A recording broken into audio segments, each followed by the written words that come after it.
Hi, my name is Van James. I'm a teaching artist from Hawaii, and I would like to introduce a series of painting videos, painting exercises for teachers who work with students in grades 1 through 12. Look for a separate video on supplies, the materials you'll need to start these lessons.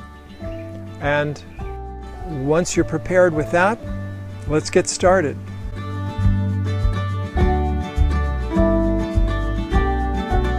This is a 10th grade painting lesson based on a Rembrandt portrait. You can begin by having the students see a step-by-step process that one engages in. If it's done in these simple painterly stages, one can reach a final conclusion that's very successful. So here's an example starting with golden yellow. We'll be using the Dutch palette of colors. Golden yellow, leaving the white of the page where the bonnet and collar appear in the original. And brown can go in the background, can be for the jacket, can be for the shadow areas around the face. We increase that. Each step we allow to dry. And then we take the brown further. We add black, bring a little pink into the face, that is a carmine red, and continue on in this way. We are going to make this a little bit easier by choosing a Rembrandt portrait which has no white. We get a good quality watercolor paper, tape it down with the masking tape. And then after testing our golden yellow color on a test paper, we bring that evenly down the entire page that we've stretched. You want to do this wash of color all in one application so that it doesn't have a chance to dry. Otherwise, you'll get the overlapping effect of veils, which we do want to have later, but not with this first application. Once we've applied the golden yellow as our first color, we leave it, we let it dry before we go on to the next color, a medium brown. Always test your color first on a test paper before taking it on to your actual canvas. We'll begin with the brown everywhere flatly across the picture except where the skin color is. We can bring that in such a way.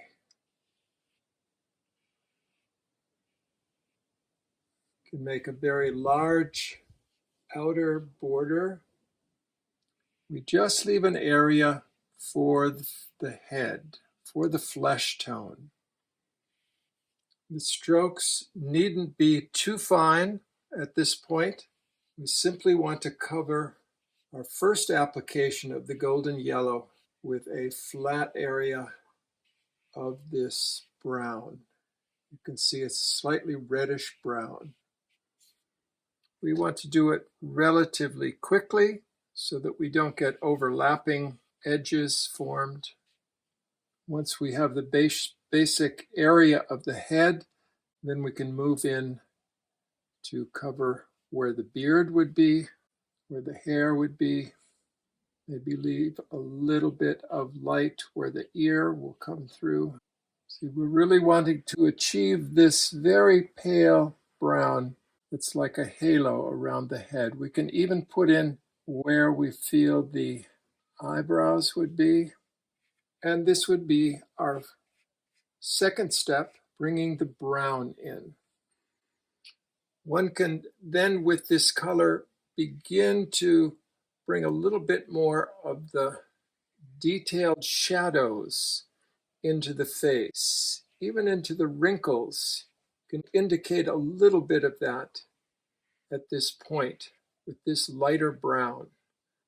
Building it up in the sfumato technique, very soft, cloudy, smoky technique that Leonardo da Vinci introduced in the Renaissance. We let this second application of brown dry And then we can test out a darker brown to go into the beard, the hair, and the garment, and a little bit into the background.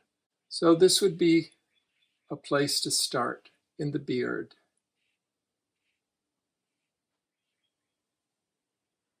You can bring some into the shadows around the eye and down the jacket, up at the collar.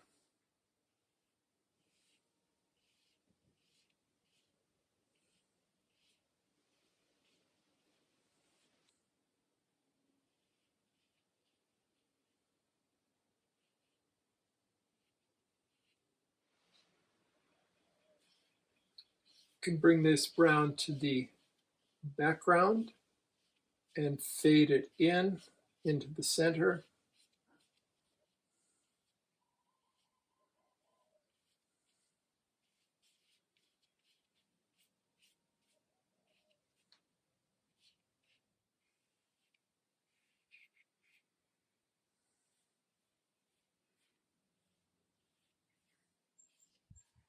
So as you recall, we let the golden yellow go over the entire page, let it dry completely.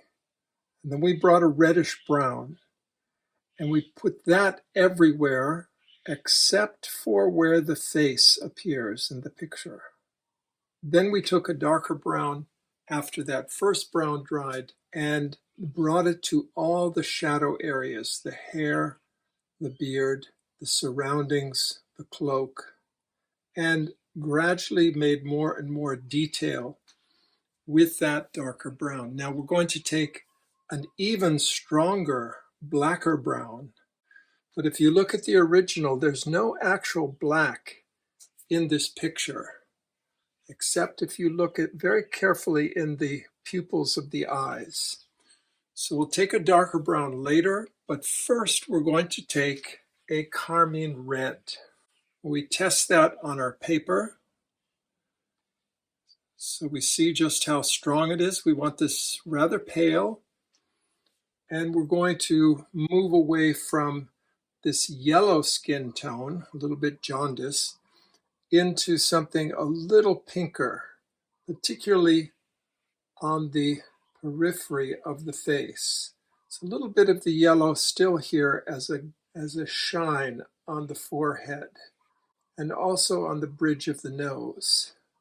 But otherwise, we can bring this peach blossom, very pale peach blossom, over most of the face. And we'll probably need to bring that again so that it gets a little stronger. But as you let the applications dry, you can tell the students about Rembrandt, how he's born in 1606 in Leiden, Holland. He studies under two different masters for a short time during his teens. In his 20s, he goes to Amsterdam, makes a name of himself as a portrait painter. He marries Saskia, who brings with her a dowry. They buy a house, and he has a tremendous success because of his mastery of light and darkness and capturing something of the essence of his sitters. So when you're adding this carmine red color onto your portrait, take it paler than you think it needs to be and build it up over several layers like I'm doing here. This is another coating, leaving a little bit of the original yellow there on the forehead, as you see in the original, and a little bit on the nose. You don't want to get a sunburned portrait. So it's better to go a little weaker and build it up than to go too strong. If you're working with a portrait of a darker skinned person, as Rembrandt also did, remember that Amsterdam during his lifetime was the New York City of the world, and a lot of trade was going through, and he was interested in Black Africans. And here you see how you would do the opposite process of having the lighter background and the darker figure. So you just reverse what we've done here with this European portrait. You can also crop some of the paintings so that the students aren't spending all their time painting garments, painting clothing. You can bring it so it really is a focus on the portrait itself. Now we're going to take our third application of brown. As you can see, it will be quite a bit darker than the first applications. It will be nearly a black brown, a very dark brown. And we can bring this then onto the beard, into the hair, onto his cloak, and basically over all the dark areas in the picture.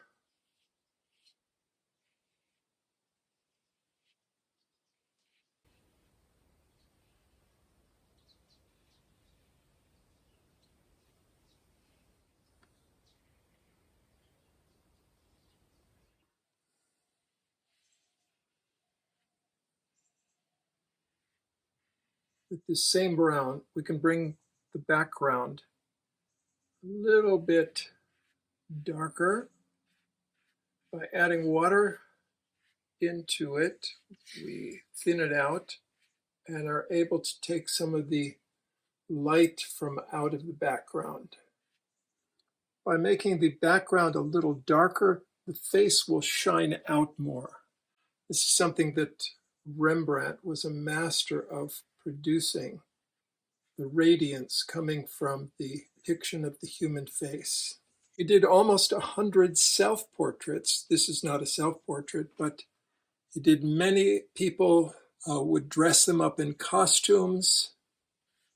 And this process, we can continue on, darkening more, trying to get just the right light-dark effects. We could even take a little bit of black right into the pupil.